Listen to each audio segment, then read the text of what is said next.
E nós, irmãos, leremos hoje a primeira carta de Paulo aos Tessalonicenses, capítulo 5.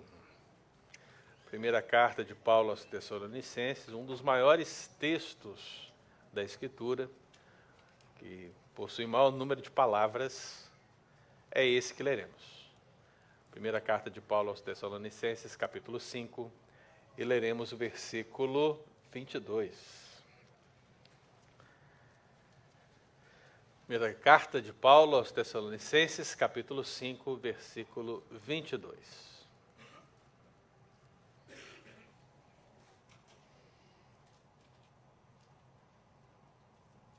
Amém?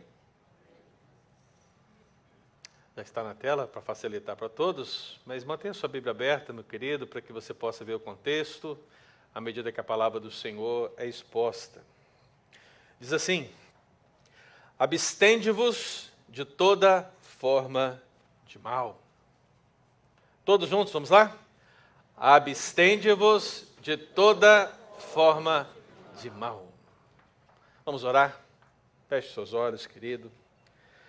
Senhor nosso Deus, nosso Pai, aqui está uma importante palavra do Senhor para os nossos corações. É necessária uma postura de cada cristão comprometido diante do mal que aí está. E, Deus, a minha oração é que o Senhor, por meio do Teu Santo Espírito, possa iluminar os nossos corações para que possamos, sim, cumprir esse versículo na nossa vida, em nome de Jesus. Nós não podemos viver como se o mal não existisse. O mundo não é perfeito, não mais. Nós não somos perfeitos, não. Há um inimigo grandioso, poderoso, sagaz contra nós. Por isso, Deus, eu peço, Senhor, que dê à tua igreja a capacidade de entender esse mal que está muitas vezes dentro e fora dela, para que, compreendendo esse mal, ela possa agir de acordo com a palavra do Senhor e vencer para a honra e glória do teu nome. Eu peço ao Senhor que o mesmo Espírito que agirá em nós aqui na ministração da palavra do Senhor, haja também sobre a vida das nossas crianças que lá estão também aprendendo a palavra do Senhor. Assim nós oramos e entregamos essa palavra ao Senhor em nome de Jesus. Amém. Amados irmãos, eu gostaria de lembrar os queridos um pouco sobre a vida de Lutero.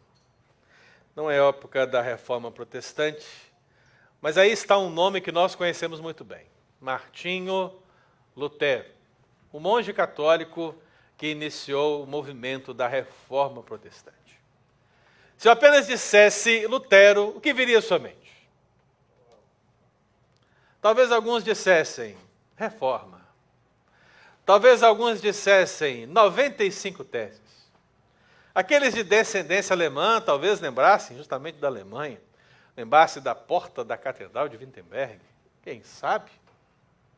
Alguns que conhecem um pouco mais, talvez lembrassem de Romanos 1,17, que diz, o justo viverá por fé. Porque é o texto, o principal, que impacta o coração de Martinho, para que ele possa avançar com as teses, com aquelas 95 teses que transformaram o mundo. Talvez, meu querido, você se lembre de Lutero por aquela melodia. Castelo forte é o nosso Deus.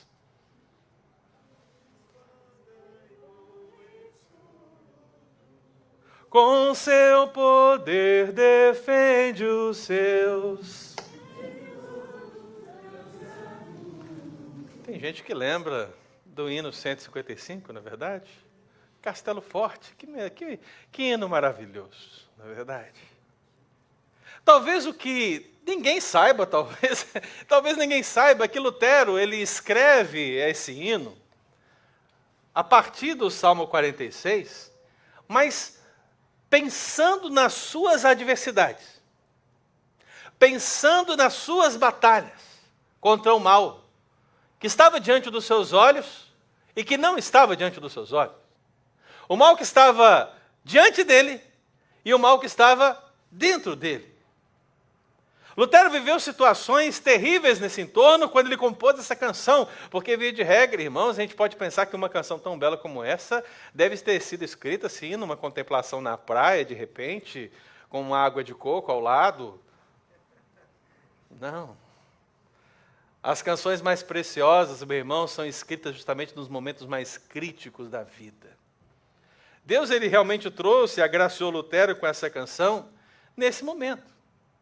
Não sei se você lembra disso, mas dos 37 hinos que Lutero compôs, meu querido, esse foi escrito num contexto desesperador. Se bastasse para nós resumirmos tudo o que está acontecendo no entorno da vida de Lutero, pense nisso. Lutero estava julgado. Ele foi julgado pelo Papa. A bula papal estava escrita. Excomungado, Lutero era. Por quê? Disseram, herege. Herege. O monge católico agora é um herege por suas ideias, por sua defesa da fé e da palavra de Deus. Ele é herege. Ele está carregando agora essa pecha sobre ele. Mas se não bastasse isso, Lutero é um homem confinado. Não sei se você sabe, mas quando Lutero foi colocado como herege, as pessoas começaram a se perguntar: o que faremos? Prenderemos? Mataremos? As ideias então se multiplicam.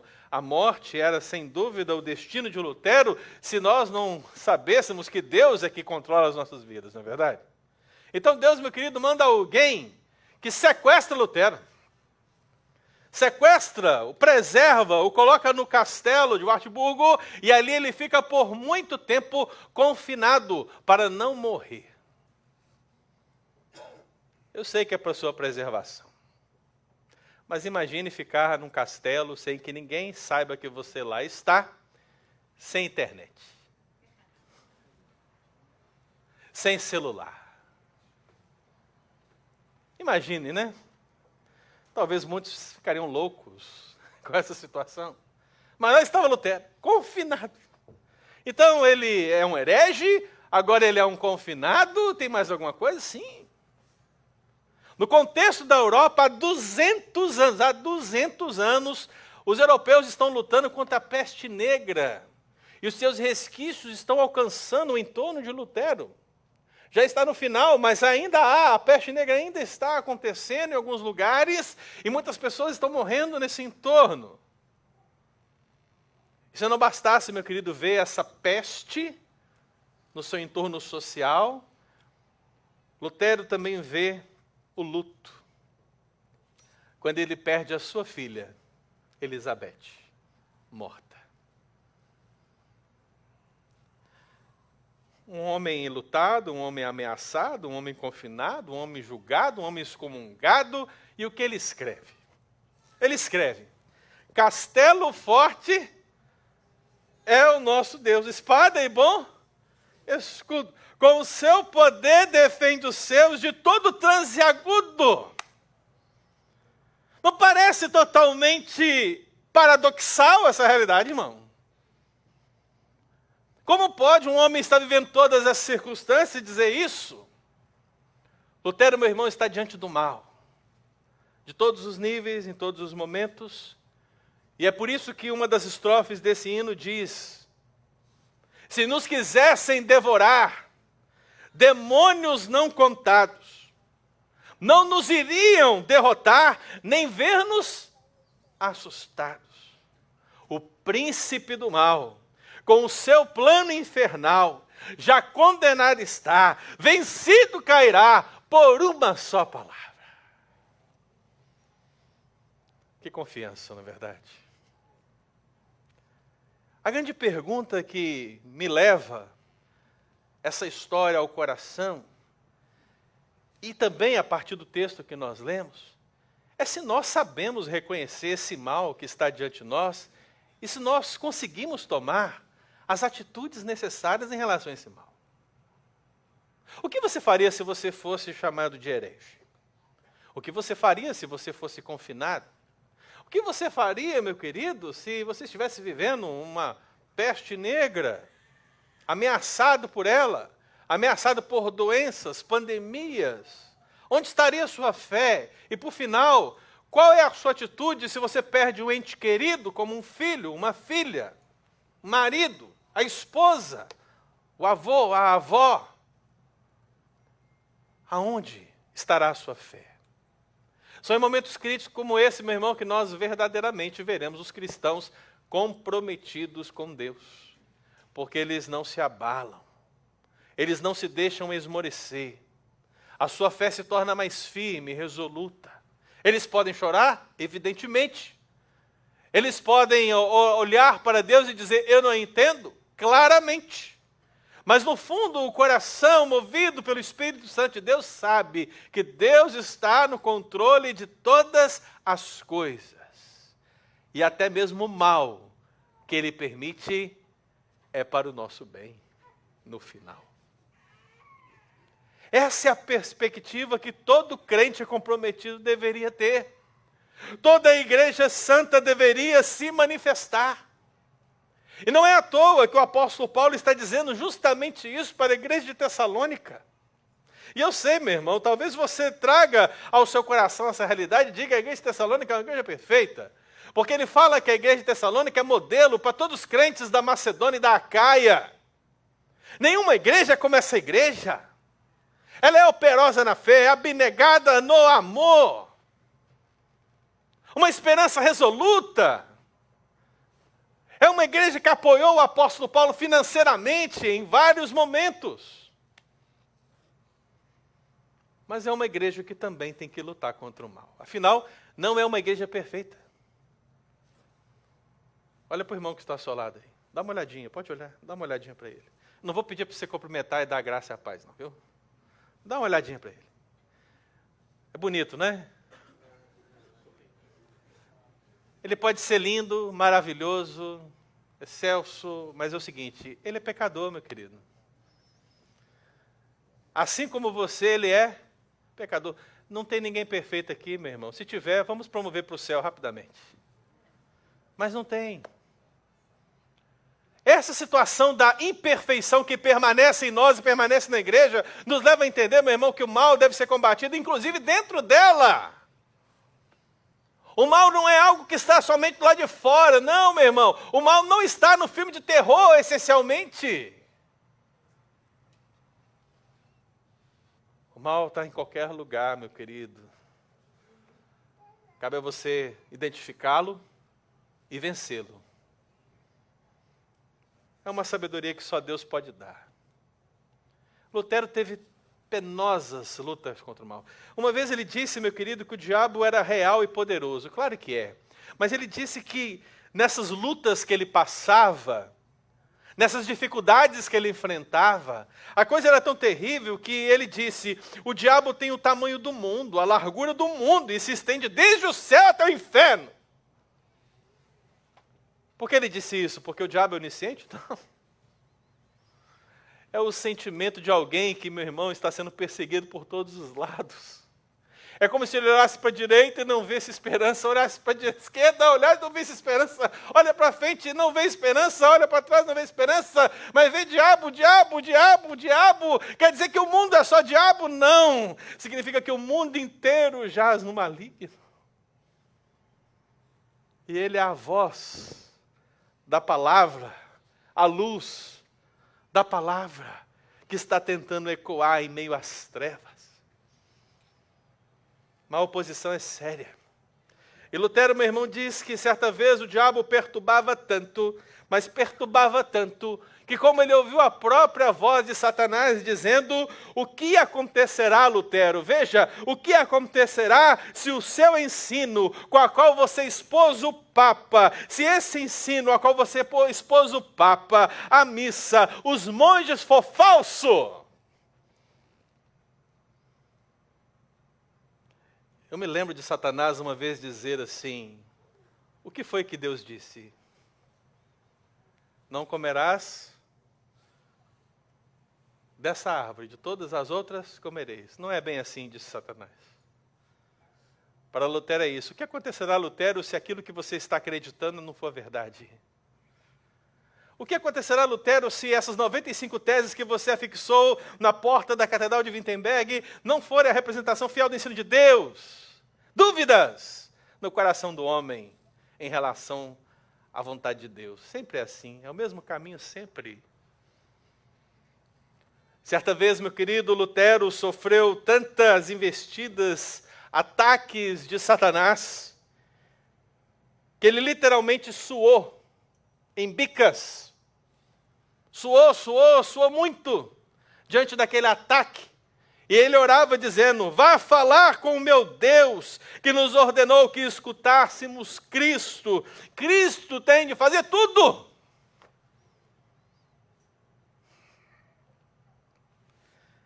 Essa perspectiva em relação ao do mal você tem?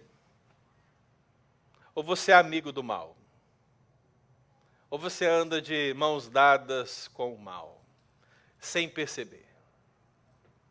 O apóstolo Paulo está orientando os crentes de Tessalônica a perceberem isso. Ele declarou, meu querido, em uma única sentença, talvez sintetizando tudo o que devemos fazer em relação ao mal. Mas antes disso, ele olhou para uma igreja perfeita e veja, meu irmão, nós não somos perfeitos. Mas se você ler a carta de Paulo aos Tessalonicenses, você vai achar que essa igreja é perfeita, dados os elogios que Paulo coloca para essa igreja. Mas para uma igreja aparentemente melhor do que a nossa, o apóstolo Paulo, nesse contexto da igreja, diz que eles deviam ter cuidado com alguns tipos de males. E ele, por exemplo, fala do mal da omissão, quando alerta sobre os insubmissos da igreja, aqueles que não querem trabalhar, não querem servir, não querem se dedicar, está falando um alerta para eles. O apóstolo Paulo está falando do mal do enfraquecimento espiritual. Afinal, é um mal, com certeza. Se é mal enfraquecer-se fisicamente, imagine espiritualmente. Então o apóstolo Paulo fala daqueles desanimados, dos fracos. O apóstolo Paulo fala do mal da vingança. Como assim, pastor? Será possível alguém na igreja querer vingar-se contra outro? Ora, se não fosse assim, o apóstolo Paulo não diria a ninguém retribuir mal por mal. Não é verdade? As orientações do apóstolo Paulo, meu irmão, são para enfrentar o mal que persiste em estar ao nosso lado, dentro de nós, fora de nós, dentro da igreja, fora da igreja. Ele está em qualquer lugar, tentando, meu amado irmão, nos afastar daquele que é bom. E apenas um é bom: o nosso Deus. O apóstolo Paulo ainda fala mais. Ele fala do mal da separação, talvez no contexto pessoal, agora trazendo para a relação sua com Deus. Ele diz: olha, não apagueis o espírito, não desprezeis as profecias, porque isso é mal, isso é ruim. Ele chega a dizer, meu irmão, sobre ele mesmo, Paulo, ele escreve para a igreja e fala: meus irmãos, eu desejava ir para Tessalônica, mas não somente uma vez, mas 2 vezes. Quem que se colocou no caminho e se opôs a ele para que ele não chegasse em Tessalônica? Quem, meu irmão? O mal, o diabo, Satanás, a antiga serpente, o dragão, o capeta, o Beuzebu, o Caramunhão. Tem mais nomes? Eu estou falando vários nomes, irmão, porque a gente tem medo de falar, né? Tinhoso. A gente tem medo de falar o nome do diabo, sabe por quê? A gente tem ideia que se a gente fala o nome do diabo, o diabo vem para onde a gente está. A gente invoca, né? A gente invoca Satanás. Satanás não está. Aí você fala Satanás, ele apareceu. É igual a bruxa do 71. Satanás.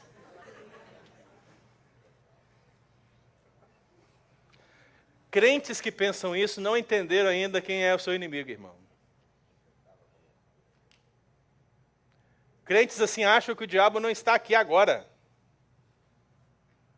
Crentes que pensam assim, imaginam que o demônio não está aqui. Os demônios não estão aqui agora.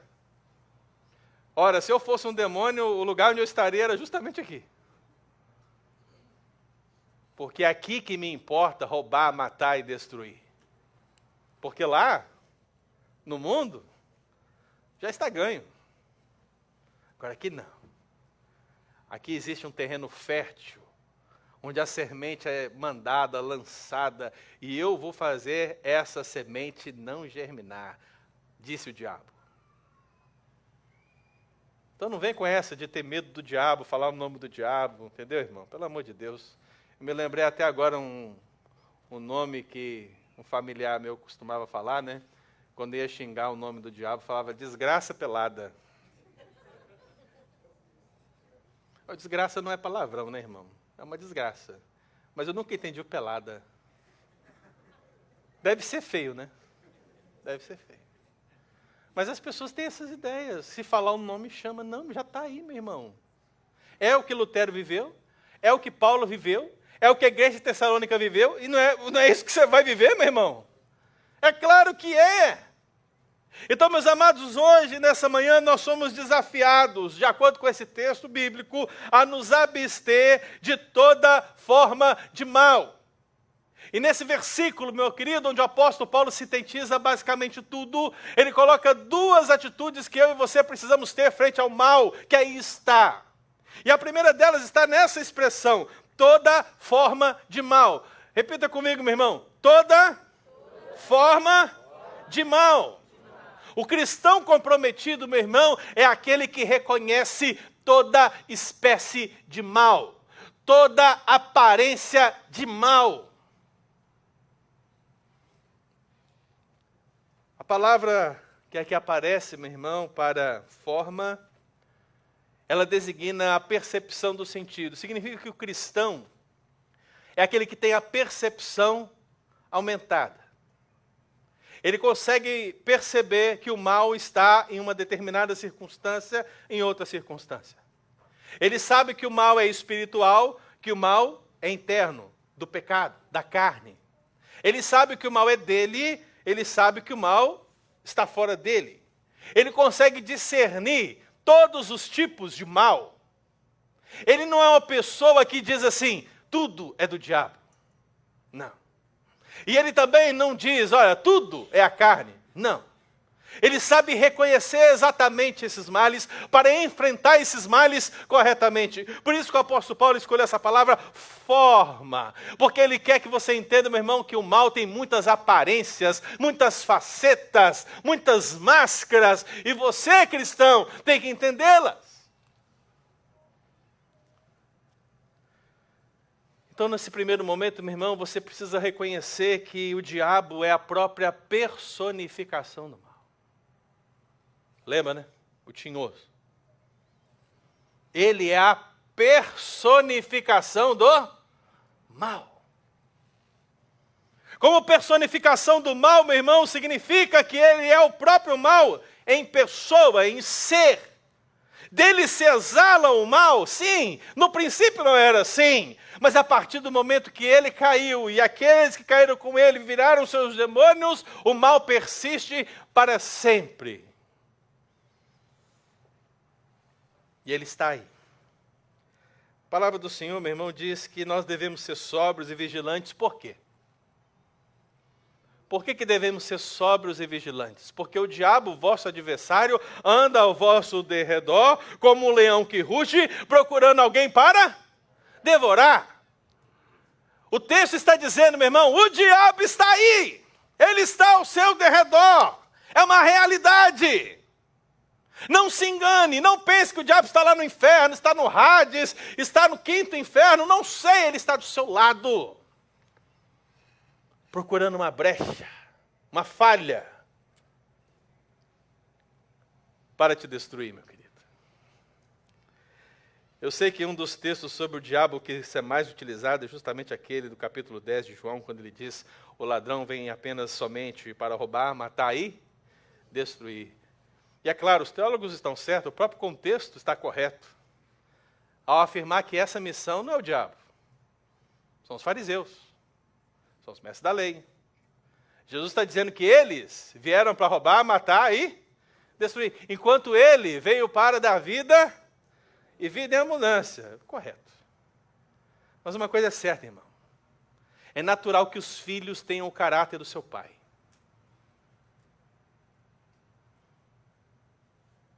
Se os líderes daquela época roubavam, matavam e destruíam, como filhos do diabo, porque o diabo não teria a mesma missão. Os filhos fazem aquilo que o pai quer, aquilo que aprenderam com seu pai. Então sim, o diabo também veio matar, roubar e destruir. É sua personificação. É isso que ele quer. E nós, irmãos, no contexto da igreja presbiteriana, reformada em geral, a gente vai para os extremos. Ou o diabo existe, ou o diabo não existe. E porque o ensino sobre Satanás é fraco, a gente não sabe como lidar. Permita contar um exemplo. Quando eu era evangelista, lá na igreja do Mutum, em 1997. Estou velho. Naquela época eu pesava uns 60 quilos. Mas eu estava evangelizando juntamente com a igreja, uma casa de uma senhora e um senhor, lá num bairro de Mutum. E havia um corredor estreito que nós tínhamos que passar, porque era uma casa mais humilde. Então, corredor estreito, a gente tinha que ir naquele corredor, só passava uma pessoa por vez, e lá no fundo era a casa da pessoa. Nós fomos lá, iniciamos o culto, lemos a Bíblia, oramos, cantamos. O culto aconteceu direitinho, abri a Bíblia, li a Bíblia, e quando eu disse irmãos, o que você acha que aconteceu? Eu só disse irmãos, mas nada. O diabo se manifestou. O que Satanás quer atrapalhar no culto, né? Eu fiquei pensando, poxa, nós louvamos e nada. Oramos, nada. Mas na hora que você vai expor a Escritura, ele resolve aparecer. Sem vergonha, né? Ele quer roubar a semente. A semente que é jogada.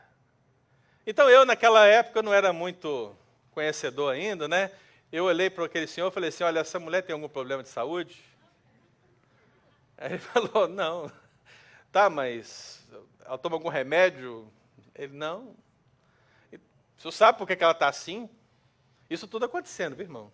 Está tudo acontecendo ali. E eu fazendo essas perguntas. Né? E aí ele falou, não, ela fica assim sempre que os crentes vêm aqui orar. Aí eu pensei, é o capeta. E aí, meu irmão, naquela hora eu lembrei que a igreja estava comigo, né? E que vamos orar, vamos clamar. Então eu estava assim, um espaço apertado, né? Lembro que tinha aquele corredor, né, e tal. E aí, na hora que eu fui chamar a igreja para nós orarmos, expulsar o demônio, quando eu olhei, não tinha ninguém. Antes de começar, passamos por aquele corredor com tanta dificuldade, mas para sair correndo foi tão rápido, irmãos. E aí eu estava assim numa posição, eu olhei assim pelo corredor dessa maneira, eu vi aquele corredor enorme lá na rua, a igreja. Com medo da manifestação diabólica. É piada, não é? Pode até parecer, mas é verdade. A gente não tem reação, irmão, quando a gente não tem experiência. A gente tem medo daquilo que a gente não conhece verdadeiramente. Ficou ali eu, um presbítero, um diácono, e nós começamos a expulsar o demônio. E assim fizemos. Mas naquele dia ficou o testemunho para o meu coração. Porque na igreja presbiteriana a gente não trata desses negócios, e a gente costuma achar que o diabo não existe. Que o diabo não está atuando na vida das pessoas. Que o diabo não está possuindo as pessoas. Que o diabo não está enganando as pessoas, cegando as pessoas. E ele continua a sua missão como desde o princípio, porque ele é a personificação do próprio mal. Mas, meu irmão, nós não apenas podemos reconhecer que o diabo é a personificação do mal, mas precisamos compreender que o ímpio é o propagador do mal. Sim, o mal existe no mundo espiritual. O diabo, os demônios, está lá. Mas o mal também está nesse mundo. Na vida dos ímpios, entenda por ímpio, aquele que peca e tem prazer no pecado, aquele que peca e não se arrepende, aquele que peca e vive para o pecado. O pecado é a sua razão de ser. Esse é o ímpio. Essa é a impiedade. Não é à toa que João disse que o mundo inteiro jaz no maligno. E ele não disse a árvore é maligna, ele não disse a maçã é maligna, ele não disse a casa é maligna. Ele não está dizendo isso. Ele está dizendo que o sistema, que é feito por pessoas, ímpias é maligno. Você já entendeu isso? Se a pessoa não tem Cristo Jesus no seu coração, o que você pode esperar dela, irmão? Se Jesus não transformou o coração de alguém, o que você pode esperar dessa pessoa? Perceba, meu irmão, que a nossa perspectiva do mal não é tão boa. Quando você liga a sua televisão para assistir a abertura das Olimpíadas, e você vê aquela situação envolvendo a ceia, né? O quadro da ceia, aquela ilustração tenebrosa da ceia. E aí você fica como? Você fica cheio de dodói. Você fica assim, ai meu Deus, que absurdo. Nossa, que blasfêmia. Nossa, meu irmão, o que você esperava? Você esperava que surgisse lá um pregador do evangelho e dissesse, arrependam do vosso pecado? É isso que você esperava? Não é verdade que o ímpio é propagador do mal? Não é verdade que o mundo jaz no poder do maligno? O que você espera ver, meu irmão? Eu espero ver crueldades, blasfêmias, impiedades, chocarrices. Eu espero ver o pior do pior do pior. Porque o mundo inteiro jaz no maligno, irmão. Se alguma coisa tem que impactar o seu coração nessa situação, é essa. Nós temos que enviar missionários à França. Nós temos que apoiar a igreja fiel francesa, para que o evangelho alcance aquela nação de novo. Porque aquela nação já foi protestante um dia. Leia sobre a noite de São Bartolomeu e chore.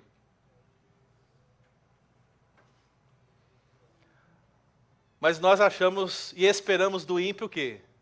O reino dos céus. Não, o Brasil é do Senhor Jesus.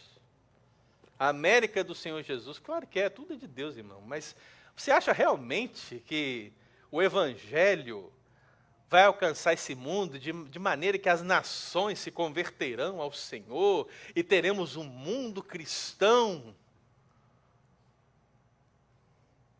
Não. O mundo irá de mal a pior. E quando você disser está ruim, lembre-se, é o princípio das dores.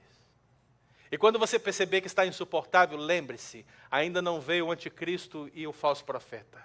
E quando o anticristo e o falso profeta vierem, meu irmão, você ficará feliz, porque aqueles dias foram abreviados por sua causa. Ainda que você passe por esses dias, e passando por esses dias, sim, Cristo vem para buscar a sua igreja.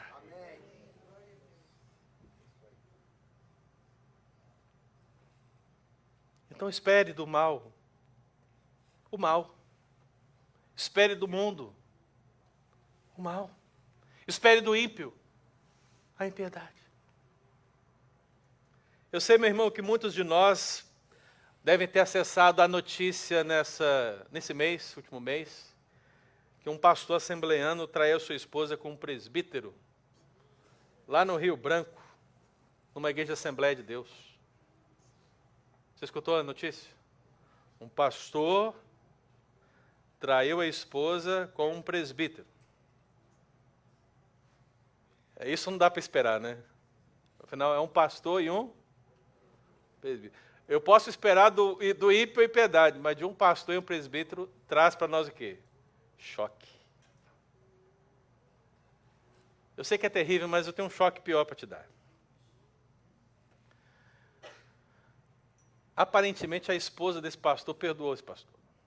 E quanto a isso, eu não falarei nada, mas falarei o seguinte, a desculpa. A desculpa. Quando o perdão é dado porque não foi o pastor que pecou, foi o diabo que estava nele. Nós vivemos numa época, meu irmão, que nós, ao ensinar a depravação total, somos uma voz quase nula na sociedade. Porque quando você ensina a depravação total, você diz que o homem é responsável pelos seus pecados. Então esse pastor que aqui está, ao adulterar com a sua esposa no relacionamento homossexual, ele peca por si mesmo com Deus. Se o diabo agiu, não agiu por fora, por dentro, eu não sei, meu irmão, mas a culpa é dele. Ele pecou. Mas as pessoas não querem ser pecadoras. Não, por isso que elas não gostam da Bíblia. Elas querem imaginar que é o diabo que fez acontecer. A culpa é do diabo. Foi o diabo que entrou na pessoa. Você quer um ensino muito comum disso? A Igreja Universal, meu irmão, que na verdade é uma seita, um dos ensinos focados dela é esse. Se alguma coisa está errada na sua vida e que deve ser consertada, não é o pecado. Não se fala de pecado na Universal. Mas eu pergunto para você, fala-se de encosto? Fala-se de encosto? Talvez o encosto seja o assunto número 2, porque o primeiro é o dinheiro. O 2 é o encosto. Por quê? Porque, meu irmão, se você é uma pessoa fraca, é o diabo. Se você é uma pessoa mentirosa, é o diabo, é o encosto. Se você falou mal de alguém, é o encosto. Se você adulterou, é um encosto. Tudo é encosto. Então, para resolver o problema, não é arrependei-vos. Para resolver o problema é, vamos fazer aqui uma terapia, alguma coisa, e vamos retirar o encosto. Porque se retira o encosto, você está livre. Problema resolvido. That is it. Não. A Bíblia diz que somos pecadores, irmãos. Então esse pastor não pode julgar a culpa no demônio, ele tem que julgar a culpa em si mesmo. Eu pequei. Como o publicano disse, eu pequei, ser propício a mim, pecador. O ímpio é o propagador do mal. Mas não apenas isso, irmão, o ímpio é o propagador do mal, Satanás é a personificação do mal, mas veja que também o mundo é a projeção do mal. Você olha para o mundo criado por Deus, mas totalmente ao alcance de Satanás e ao alcance desses ímpios, e você vê que o próprio mundo, meu querido irmão, vai referenciar-se nessa realidade do mal. O que Deus fez bom, lembre-se, tudo que Deus fez era bom. O diabo e os ímpios se esforçam para tornar algo mal, ruim, tenebroso. Então eu pergunto a você, irmão. Você reconhece toda espécie de mal? Você está atento à personificação do mal, o diabo? Você está atento ao propagador do mal, o ímpio? Você está atento à projeção do mal, o mundo? Porque para você vencer uma batalha, é fundamental que antes de qualquer coisa você entenda quem é o inimigo. E quem é o inimigo? É o capeta? Evidentemente. É o mundo, sistema que está no poder do maligno? Claro. É o ímpio? Acertou. Identifique. Saiba separar. Porque essa trindade, irmão, ora trabalha separada, ora trabalha junta. Às vezes o diabo vem. Às vezes o diabo vem com o ímpio. Às vezes o diabo vem com o mundo. Vem os três juntos. Identifique. Saiba, entenda. Perceba. Para que você possa tomar as atitudes corretas. E eu quero justamente falar dessas atitudes agora, quando o apóstolo Paulo disse, abstende-vos. O que ele disse? Abstende-vos. Vamos repetir? Abstende-vos. E o que é se abster? No sentido básico, a palavra abster significa guardar. Não no sentido de esconder, colocar em algum lugar, mas no sentido de se preservar. Minha voz está sumindo, Will. Se puder dar um ganho aí. No sentido de você se preservar daquilo, se afastar daquilo. Nesse sentido, meu irmão, quando o apóstolo Paulo diz abstende-vos como um mandamento, uma ordem, uma ordenança, ele não está dizendo, olha, se vocês quiserem, abstende. Não. Ele diz em forma de ordenança, abstende-vos. Quando ele diz abstende-vos, ele está dizendo, evitem. Quando ele diz abstende-vos, ele está dizendo, se afastem. Quando ele diz abstende-vos, ele está dizendo, fiquem longe. Stay away. parecendo Macedo.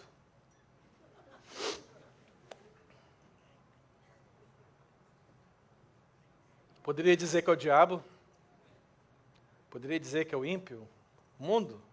Ou pode ser só o forçamento da voz mesmo? Mas veja, irmão, a atitude essencial do cristão está nesse verbo abstende-vos. Então, o cristão comprometido, ele reconhece toda espécie de mal, mas ele também se abstém de toda forma de mal. Ele fica longe disso, ele se afasta disso, ele evita isso. E a grande pergunta é: como você faz isso? Como eu posso fazer isso? Primeiro, a oração. Como você pode se abster de toda forma de mal? Primeiro, irmão, guarde-se na oração a Deus. Eu queria te dar uma fórmula nova, te falar uma coisa, sabe assim? Mas não. É a mesma coisa de sempre. Se você quiser vencer o mal, você precisa orar. Qual foi a oração de Jesus, irmão? Pai nosso que estais no céu, seja feita a tua vontade, assim na terra como no céu. O pão nosso de cada dia dá-nos hoje, perdoa as nossas dívidas, assim como nós perdoamos os que têm. Não nos deixe cair em, mas livra-nos do mal. Jesus quer que você faça isso, irmão. Ore. Orar a Deus diante do mal significa depender dele, dizer: Deus, o Senhor sabe o mal que está diante de mim, o Senhor sabe do mal que está dentro de mim, o Senhor sabe do mal espiritual que está ao meu redor, que eu não posso ver. Deus, me livra do mal, guarde-me das tentações. É pelo poder da oração que você se torna forte para resistir às investidas de Satanás, do mundo e dos ímpios.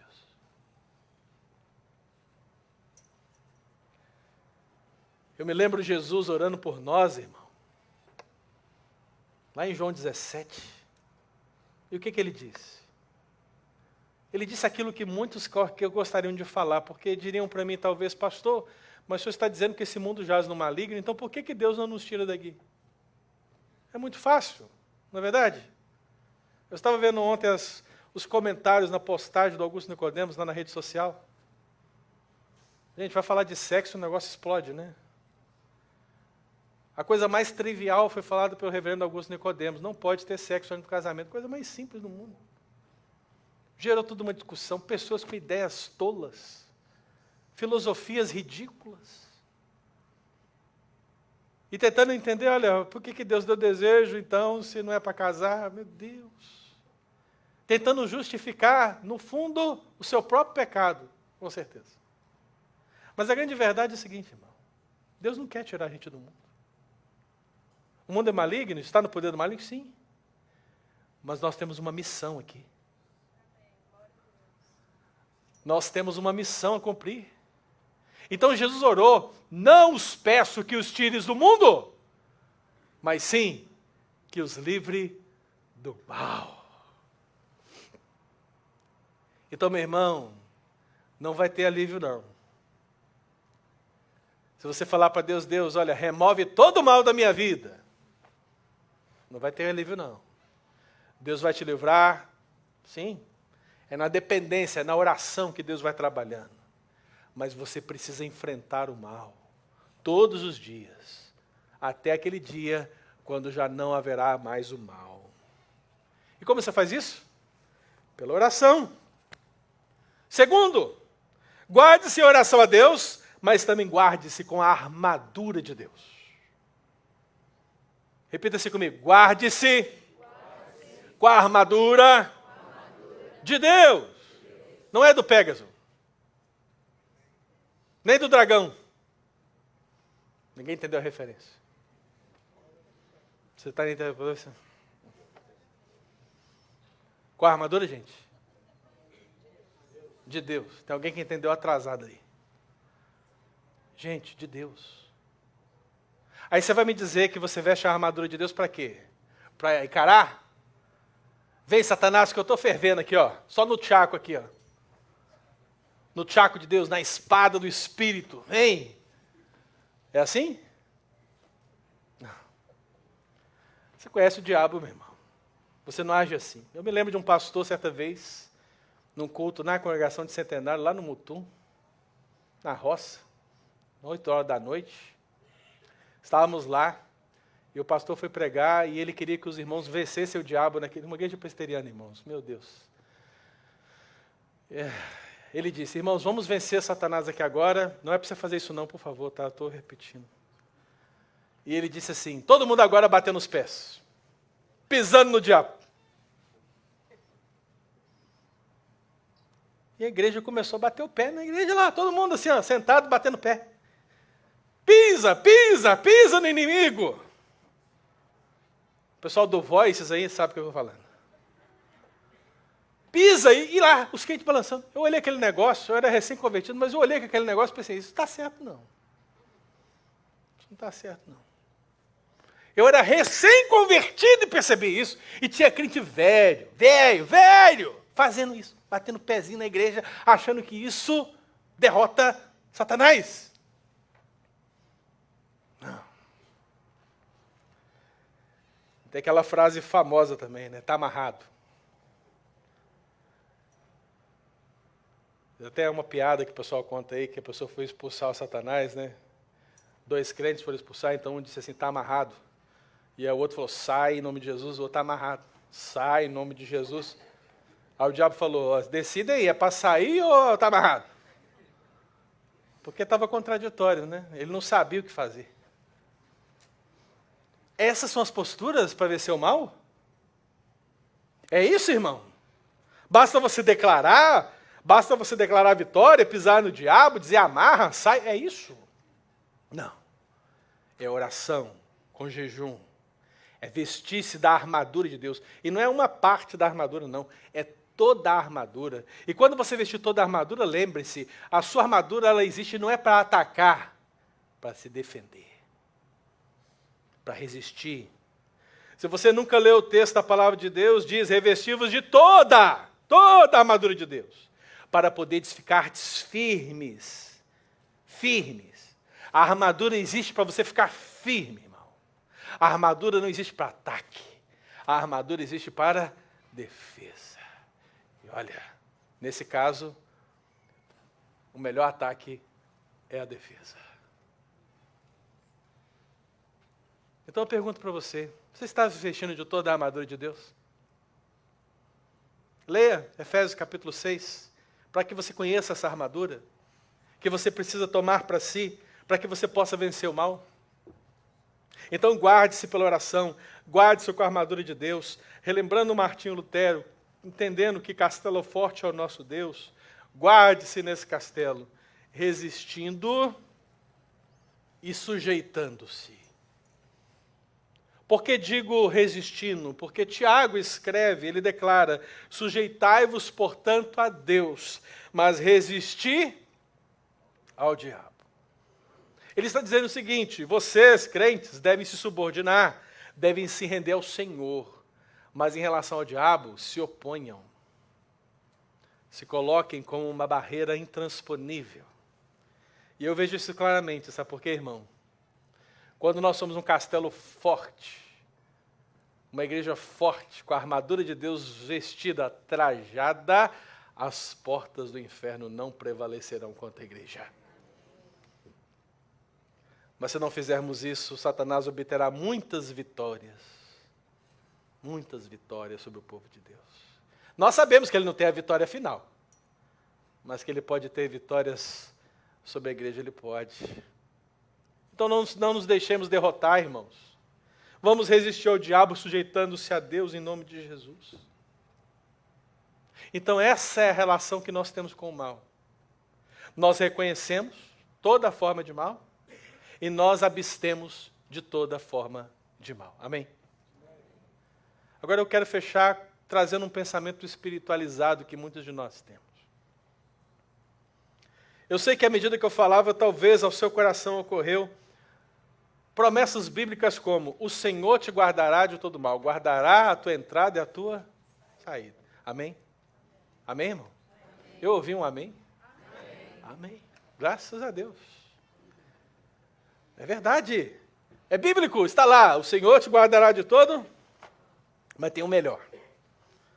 Tem um mais vitorioso. Qual é? Quem lembra? Não. Nenhum mal te sucederá. Praga nenhuma chegará à sua tenda. Amém? Ouviu amém, gente? Amém. Praga nenhuma chegará à tua tenda. Fala para o irmão que você não fala ali. Não. A gente pega versículos isolados e a gente acha que é isso, né? Praga nenhuma chegará à minha tenda, o Senhor me guardará de todo mal. Eu estou prontinho, estou livre. Ó, é só viver para a glória de Deus agora. É isso? Não, irmão. Essas são partes da palavra do Senhor, verdades essenciais da palavra do Senhor, de momentos que nós vamos viver, sim, mas eu quero lembrar outros versículos, pode ser? Posso lembrar? Só 2, para a gente guardar no coração, assim, ao lado dessas 2 verdades. Se, por exemplo, o salmista diz, o Senhor te guardará de todo mal, guardará a tua alma, lembre da carta de Efésios, quando fala assim, não deis lugar ao diabo. Que tal? Curtiu? Não deis lugar ao diabo. Como pode? Ora, se o Senhor nos guardará de todo mal, eu posso dar lugar ao diabo? Claro que pode, meu irmão. Basta você querer os mesmos desejos que ele. Segundo versículo, para você colocar aí no seu coração. Se nenhum mal me sucederá, e se praga nenhuma chegará à minha tenda, lembre-se disso. Então, Satanás incitou Davi a levantar o censo de Israel, contra a vontade de Deus. Davi. Quem é Davi mesmo, gente? O homem segundo Satanás incitou. A palavra incitar significa seduzir. Satanás seduziu Davi a fazer um censo, a confiar nos números do seu exército e não em Deus. E isso acarretou para ele, sabe o quê? Sabe o quê? Males sobre a sua casa e sobre todo Israel. Eu sei que praga nenhuma chegará à tua tenda, mas tome cuidado, meu irmão, porque se o diabo te seduzir, as consequências virão. Então não interprete a palavra de Deus simplesmente dizendo isso ou aquilo, meu irmão, mas entenda ela por todo o contexto em nome de Jesus, amém? Então, para fechar, terminar, eu queria lembrar mais uma vez Lutero. O que Lutero fez com tudo isso que ele viveu, irmão? Lutero definitivamente, entendo, que ele reconheceu toda espécie de mal que estava diante dele e ele se absteve. Se absteve. Evitou, fugiu daquilo.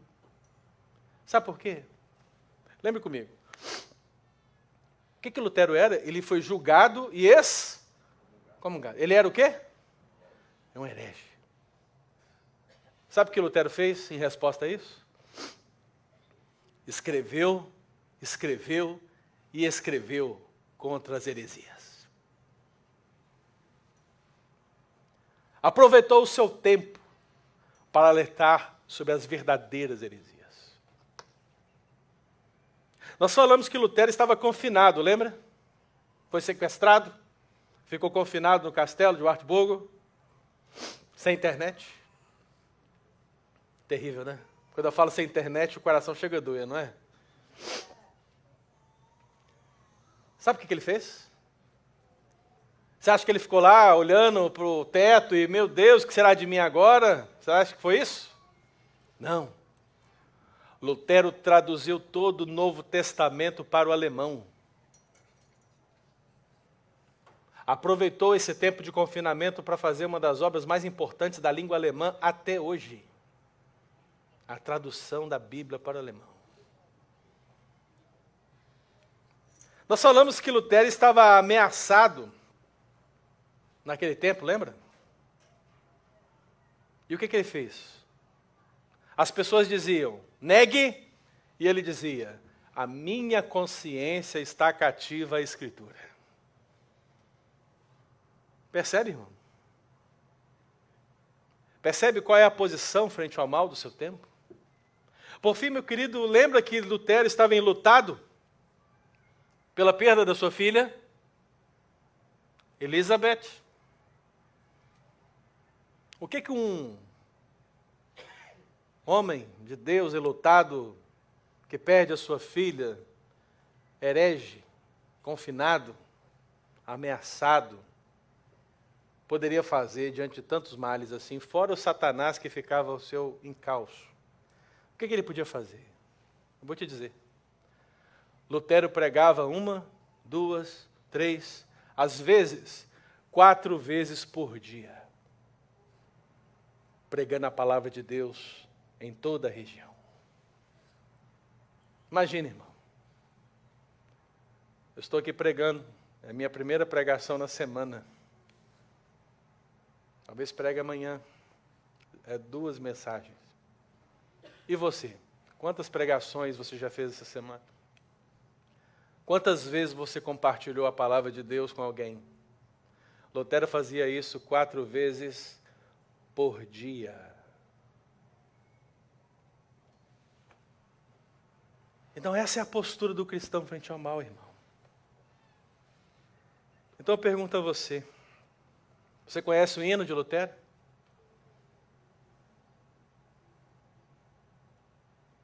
Que realmente castelo forte é o nosso Deus, diante dos demônios, diante do mal?